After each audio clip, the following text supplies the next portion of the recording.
abagambibwa okwezibika ensimbi obuwumbi 165 ezaali ez'akasiimo k'abakozi ba gavumenti boolekedde okuzzibwayo mu kaguli baweerennembe n'emisango. Kino kiridde akakiiko ka Paalamenti akabadde kabuuliriza ku ssente ezabbibwa okubanga kanaatera okufulumya alipoota yako.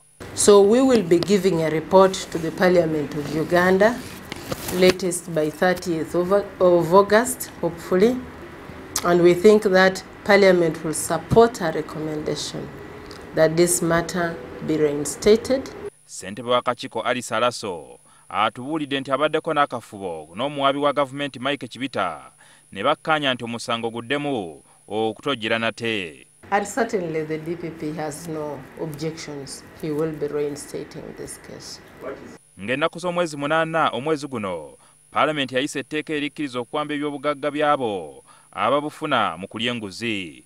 Alaso agamba nti singa Pulezidenti ayanguwa okulissaako omukono, Jimmy Rwamafa, David Oloka, Peter Sajjabi, Christopher Bay, Stephen Kusa Kiwanuka n'abalala ebyobugagga byabwe byandiboyebwa.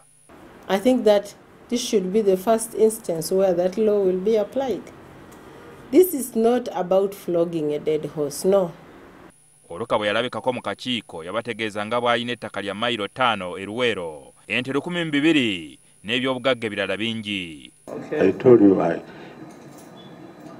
I do business.